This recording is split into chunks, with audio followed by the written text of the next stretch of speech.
Hello বন্ধুরা, আমার নতুন একটা ভিডিওতে তোমাদের সবাইকে ওয়েলকাম।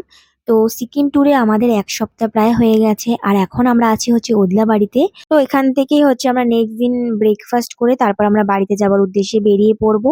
আর এখানের আর কি ভিডিওর ফার্স্ট পার্টটা কিন্তু আমার চ্যানেলে আপলোড আছে। তো যারা দেখোনি গিয়ে ফার্স্ট পার্টটা দেখে আসতে পারো। তো আমাদের লাঞ্চ হয়ে গেছে। আর লাঞ্চ করে আমরা একটুখানি রেস্ট নিয়েছিলাম। তো কাকি বলছিল একটু পরে সন্ধ্যা হয়ে যাবে, তো গিয়ে কোনো লাভই হবে না। তো সেই কারণে আর কি তাড়াতাড়ি করে বেরিয়ে পড়েছি হচ্ছে নদীর ওপারে যাওয়ার জন্য। তো দেখতেই পাচ্ছিলে আমাদের রুমের সামনে থেকে আর কি নদীটার আর কি টা বেশি ছিল জলটা। তো হাঁটু পর্যন্ত আর কি জল হয়ে যেত, তো জামাকাপড় ভিজে যেত জন্য এখন আমরা আর কি রুমের পাশে একটা বড় মাঠ রয়েছে, তো এই সাইডটা দিয়েও আর কি নদী পার করা যাবে। আর এই সাইডটা দিয়ে যেহেতু পাতা জল সেই কারণে আর কি যেতেও সুবিধা হবে, তাই জন্য আমরা ভাবলাম এই পাশটা দিয়েই যাই। নদীটা পার হওয়ার সময় যে কি যে আমার অসুবিধা হয়েছে, কারণ এক তো বুট জুতো পড়েছে সেই কারণে আর কি হাতে খুলে নিয়েছিলাম, আর নদীর নিচটায় অনেক পাথর ছিল সেই কারণে পায়ে ভীষণ লাগছিল। দু একটা জায়গায় তো আমি পড়েই যাচ্ছিলাম নদীর মধ্যে। তো বরের হাতে ফোনটা আর কি দিয়েছিলাম, সেই কারণে বলছিলাম যে তুমি একটু সাবধানে এসো, কারণ তুমি পড়লে তার সাথে আমার ফোনটাও যাবে নিচে।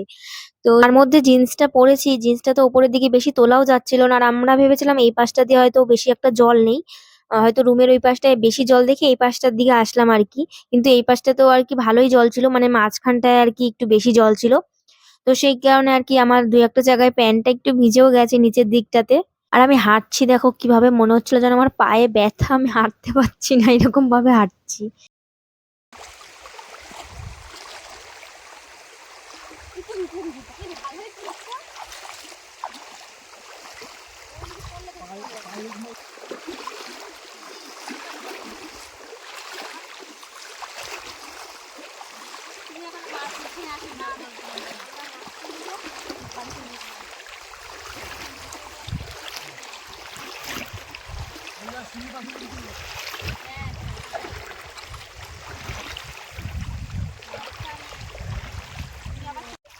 মানে নদীটার মাঝখান দিকটা আর কি বেশি জল ছিল, তারপর দেখো ধারের সাইডটাতে একদমই জল অল্প।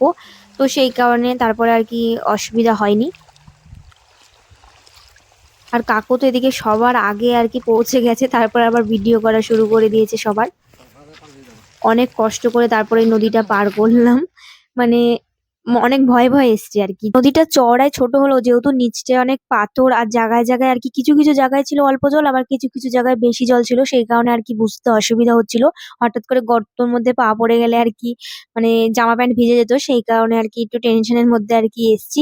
তো যাই হোক, এই জায়গাটা যেহেতু প্রচুর বড় একটা এরিয়া নিয়ে পুরো ফাঁকা জায়গা, সেই কারণে আর কি আমরা সবাই মিলে বসে তারপর অনেকক্ষণ আর কি আড্ডা মেরেছি, গল্প করেছি। আর একটু দূরেই যেহেতু পাহাড়গুলো রয়েছে সেই কারণে আমি আর রানী ভেবেছিলাম যে ওই পাহাড়ের ওখানে যাব, কিন্তু কাকু বারণ করলো, কারণ কাকু রুমের ওখানেরই একটা লোকের কাছ থেকে শুনেছে যে ওই পাহাড়ের ওখানে নাকি হাতি আসে।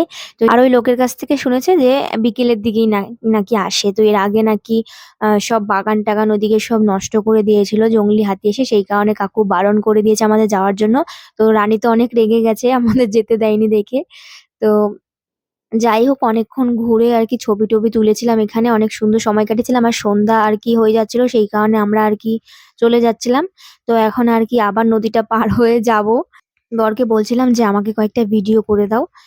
রিলস ভিডিওর জন্য আর কি বলছিলাম। আর কাকি দেখো মানে প্যান্টটা কোথায় তুলেছে চুড়িদারের ভিজে যাবে জন্য। আর আমার তো জিন্স ভালো করে উপরের দিকে তোলাই যাচ্ছিল না। আর এখানে আমি ইনস্টাগ্রামের জন্য একটা রিলস ভিডিও বানাচ্ছিলাম, আর যেহেতু সবসময় আমি আর কি চটি পরে থাকি তো খালি পায়ে আমি একদমই হাঁটতে পারি না, বারবার খালি পায়ে খুব ব্যথা লাগছিল, হোঁচট খাচ্ছিলাম, খুব অসুবিধা হচ্ছিল আমার হাঁটতে। তো সেই কারণে আর কি পায়ে খুব ব্যথা লাগছিল।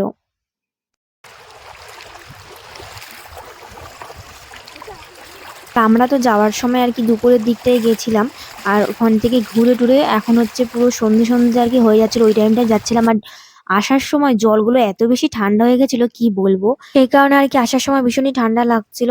তো ওখান থেকে ঘুরে এসে তারপর আমাদের রুমের সামনে নদীর ধারটায় অনেকগুলো চেয়ার পেতে রেখেছিল, তো ওইখানে আর কি বসে আমরা ছবি তুলছিলাম। আর বরকে বলছিলাম একটু হাসার জন্য, কারণ ও ছবি তোলার সময় হাসতেই চায় না, মুখটা শুধু গোমরা মুখ করে রাখে, তাই জন্য আর কি ছবি তোলার সময় ওকে বলতে হয়, ওকে মনে করিয়ে দিতে হয় যে একটু হাসো। তো যাই হোক, বিকেল বেলা এখানে চারিপাশের পরিবেশটা ভীষণই সুন্দর লাগছিল। তো এখানে আমরা কিছুক্ষণ সময় কাটি, তারপর চলে গেছিলাম দোলনায় উঠে পাগলামো করতে।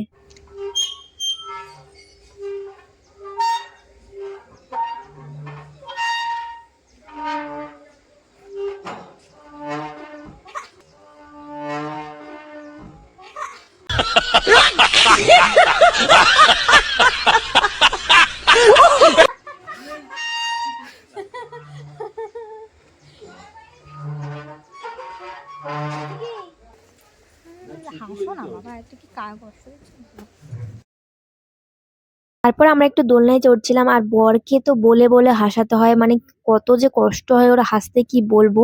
মানে একটু টাকা দিয়ে হাসালে একটু ভালো হয় মনে হয় ওকে। তো যাই হোক, আজকেই হচ্ছে আমাদের ট্যুরের লাস্ট ডে।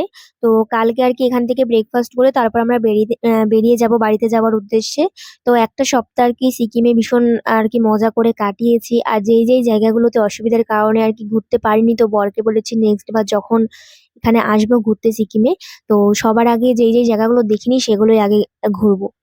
আর যেহেতু নেক্সট দিন আমরা এখান থেকে ব্রেকফাস্ট করে আর কি বাড়িতে যাবার জন্য বেরিয়ে যাব, সেই কারণে কি করেছি আমি আর রানী মিলে কয়েকটা কামরাঙা আর কি পেরে নিয়েছিলাম বিকেল বেলার দিকে বাড়িতে গিয়ে খাবো জন্য। সন্ধ্যাবেলার দিকে দিয়ে দিয়েছিল আমাদের টিফিন, আর টিফিনে ছিল বাঁধাকপির পকোড়া আর চা। আর সিকিমে এসেছি পর থেকে এক সপ্তাহ ধরে তো খালি বাঁধাকপি বা ফুলকপির পকোড়া আর চা খেয়ে যাচ্ছি।